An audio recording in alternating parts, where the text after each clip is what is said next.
तो आपके बीच में आपके अपने चैनल स्टडी मिरर पर दोस्तों बात करेंगे डीएलएड वर्सेस बीएड। क्या 69,000 से बीएड बाहर होगा? खारिज इसका का मतलब क्या है? सब कुछ डिस्कस करेंगे इस वीडियो के माध्यम से। तो वीडियो बिना स्किप करते बने रहे मेरे साथ आपके अपने चैनल स्टडी मिरर पर। जो लोग चैनल पर नए हैं तो प्लीज़ चैनल को लाइक करें, शेयर करें, सब्सक्राइब करें, साथ में बेल आइकन दबाना भूलें ताकि मेरे वीडियो नोटिफिकेशन आप तक पहुँच रहे। आइए शुरू करते हैं। तो सब कुछ शुरू करने से पहले एक एक पॉइंट को अच्छे से समझेंगे। सबसे पहली बात मैं एक बात जरूर कहना चाहूँगा कि जो लोग ये कमेंट में बीएड बीटीसी करने लगते हैं कि ये बीएड वाला है बीटीसी वाला है, देखिए बातों के दोनों पक्ष को अच्छे से समझिएगा। निष्कर्ष आप जो समझ में आए वो निकाल लीजिएगा, उससे कोई मतलब नहीं। लेकिन आ, हम लोग आपको सूचनाएं सिर्फ देते हैं, इसका मतलब ये नहीं कौन बीएड है कौन बीटीसी है। तो जो चीज़ें हैं वो एक एनालिसिस है, वो अच्छे से समझिए क्या हुआ सब कुछ। जैसा कि दोस्तों सोशल मीडिया पर जो चीज़ चले, जैसा कि सुप्रीम कोर्ट में आज बीएड की तरफ से अभिषेक मनु सिंघवी सर ने बीएड का पक्ष रखते हुए कहा कि सिलेक्ट हुए बीएड पुराने नोटिफिकेशन के आधार पर हो, इसलिए बीएड को नौकरी बचाने हेतु इसे पहले से लागू ना करते हुए ऑर्डर डेट से लागू किया जाए। यानी कि यहाँ पर ये बात कही गई कोर्ट में कि इसमें जो ऑर्डर डेट लागू करनी है वो करनी होगी आप लगभग 11 अगस्त को, जो 11 अगस्त 2023 का ऑर्डर डेट आया था उस डेट से यहाँ पर उन्होंने कहा इसको लागू किया जाए, पहले से इसको लागू ना किया जाए ताकि बीएड की नौकरी इसमें किसी को दिक्कत ना हो।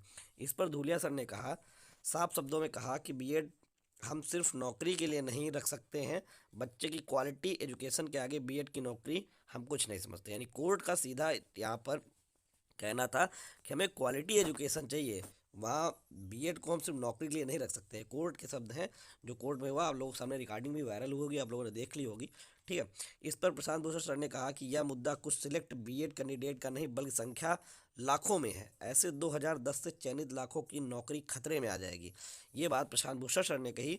इस पर दुलिया सर ने कहा कि बच्चे की क्वालिटी एजुकेशन से मजाक नहीं करना चाहते, लेकिन हम उतने पहले के लोगों को छेड़ना भी नहीं चाहते और आपकी इस बात का कोई डिमांड और एप्लीकेशन हमारे सामने नहीं आई। जैसा कि दोस्तों को बता दें कि ये जो अर्नब घोष की याचिका थी, इस पर जो आदेश आया यहाँ पर सबसे पहले इस याचिका को जो डिसमिस किया गया इसका मतलब क्या था दोस्तों आपको मैं बता दूं। अर्नब घोष की याचिका में ये कहा गया जो ऑन गोइंग भर्तियां हैं, ठीक है, यानी कि जैसे मान लीजिए 11/8/2023 के पहले किसी भर्ती का नोटिफिकेशन आ गया हो और अभी तक वो भर्ती ना हुई हो, ऑन गोइंग चल रही हो, तो ऐसी भर्तियों में यानी कि बीएड को ले लिया जाए, क्योंकि 11/8/2023 के पहले इन भर्तियों का विज्ञापन आ चुका था।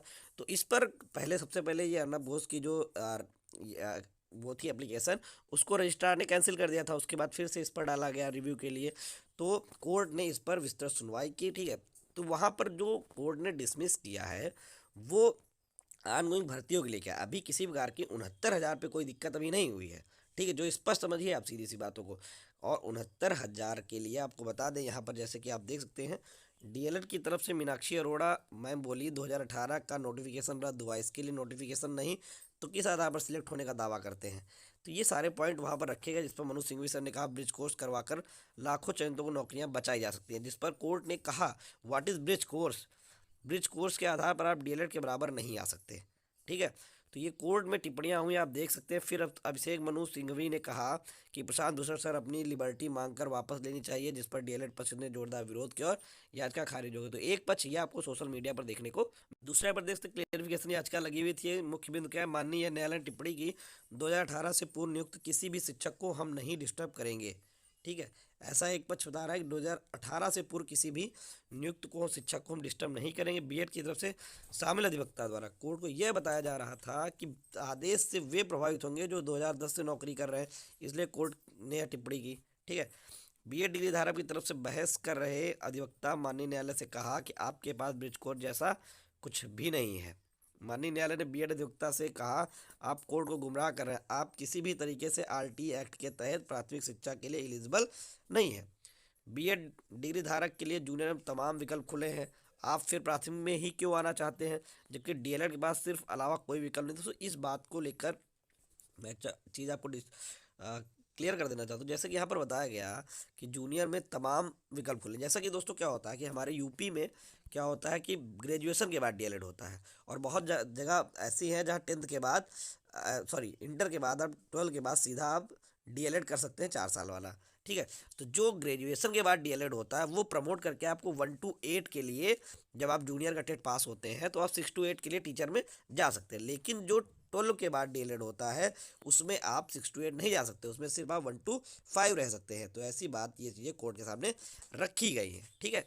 तो तो ये चीज़ थोड़ा सा विस्तृत जानने की जरूरत है। तो दोस्तों आपको बता दें कि जो याचिका सुनवाई उसमें 69,000 पर भी कोई खतरा नहीं। इस पक्ष को, ठीक है, इस पक्ष को अब रखा जाएगा सुप्रीम कोर्ट में गुड्डू सिंह की याचिका में, और वहां पर इस पर विस्तृत सुनवाई देखने को मिलेगी। अभी जो याचिका है यहाँ पर आन गोइंग भर्तियों को लेकर थी, ना कि किसी अन्य भर्तियों को लेकर, ठीक है। अभी जो, क्योंकि आप एक चीज समझिए कि आन गोइंग भर्तियां जैसे झारखंड, मध्य प्रदेश, पश्चिम बंगाल, ये सब आन गोइंग भर्तियां यहाँ पर जहाँ जहाँ निकली, और कुछ भर्तियां जो थी सब्जेक्ट टू आउटकम थी, लेकिन 69,000 भर्ती जो थी वो इनकम्प्लीट नहीं है, वो कंप्लीटेड भर्ती है रामचरण मौर्य। और जो अब सुनवाई होगी 69,000 की बीएड की, वो रामचरण मौर्य के बेस पर बहस होगी, ठीक है। रामचरण मौर्य जो इसमें होंगे उस मामले पर, उस मामले से संबंधित इस मामले पर अब सुनवाई देखने को मिलेगी। रामचरण मौर्य पर बहस होगी। क्वालिटी ऑफ एजुकेशन की जो बात कही गई थी, जो यहाँ आपको ब्रिज कोर्स की बात हो रही है, जो डी बीएड की बात हो रही है, सारी चीज़ें आपको 22 तारीख को जो गुड्डू वाली याचिका है उस पर आपको देखने को मिलेगी, ठीक है। तो इसलिए आप सभी लोग भी परेशान हो, अभी किसी को कोई बाहर का रास्ता नहीं हुआ है। सारी चीज़ें आपको 69,000 से जुड़ी उस दिन पता चलेंगे। अभी ये जो पिटीशन, देखिए आपको एक सीधी सी बात समझ लीजिए, जब कोई पिटीशन डिसमिस होती है, ठीक है, या कोई एप्लीकेशन डिसमिस होती है, तो एप्लीकेशन की जो प्रेयर होती है उसके बिहाफ पर डिसमिस होती है। ये एकदम सिंपल सी बात है कि आप कोर्ट में क्या लेकर गए, आप अपनी एप्लीकेशन में प्रेयर में क्या मांग कर रहे हैं, और आपकी प्रेयर को कोर्ट एक्सेप्ट कर रहा है नहीं एक्सेप्ट कर रहा है, ये कोर्ट डिसाइड करता है, ठीक है। तो यहाँ पर जो ऑनगोइंग भर्तियों को लेकर प्रेयर थी और उसको कोर्ट ने डिसमिस कर दिया है। तो एक चीज़ ये जाननी, पहली बात तो अब कभी बीएड आ नहीं सकता। भविष्य में अध्यादेश जो भी चीज़ें हैं वो अलग बात है, वो तो उस पर अभी बात करते नहीं है, लेकिन जो सुप्रीम कोर्ट का आज का आदेश है उसके बिहार पर अगर हम आप समझें, तो आज की डेट में अगर कोई भी भर्ती कुछ भी हो, कभी बीएड तो हो ही नहीं सकता, इसमें इम्पॉसिबल, इसमें कोई दो राय नहीं है, ठीक है। लेकिन पिछली भर्ती जो कंप्लीटेड भर्ती है, तो इस पर एक अलग से बहस देखने को मिलेगी। वो आपको 22 तारीख को गुड्डू वाली याचिका जो पड़ी है शिक्षा मित्र की, उस पर देखने को मिले। तो वहाँ कितनी दमदारी के साथ कोर्ट में चीज़ें होती है ये पता चलेंगे। अभी किसी प्रकार की किसी को घबराने परेशानी की जरूरत नहीं है। जो चीज़ें होंगी, तो पहले से कोई रोने से कोई मतलब नहीं, ना तो बहुत खुश होने से कोई मतलब है। जो ऑन द वे जो लास्ट टाइम जो चीज़ें होंगी उस पर डिसाइड करता है सब कुछ। तो इसलिए बहुत ज़्यादा अभी कोई परेशान मत हो। चीज़ें होंगी, जो भी चीज़ें निकल कर आएंगी वहाँ से समझ में आपको पता चल जाएगा।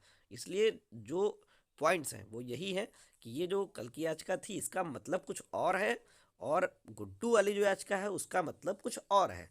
तो दोनों अपनी जगह पे अलग अलग पिटीशन है, दोनों में अलग अलग चीज़ें हैं, दोनों की प्रेयर अलग है, दोनों की चीज़ें अलग हैं। एक इनकम्प्लीट भर्ती की बात कर रहा है, दूसरी कंप्लीट भर्ती पे पिटीशन पड़ी है, तो बहुत अलग चीज़ें हैं। तो इसलिए अभी आप सभी लोग धैर्य बनाए रहे, सभी लोग, ना तो एक पक्ष को बहुत खुश होने की जरूरत हो, ना तो एक पक्ष को बहुत दुखी होने की जरूरत है। जब तक चीज़ें पूरी तरह क्लियर कट ना हो जाए तब तक आप सभी लोग मस्त रहें, चाहे कोई भी हो, चाहे बीटीसी हो या बीएड हो, लेकिन आप सभी लोग धैर्य बनाए रहें। धन्यवाद।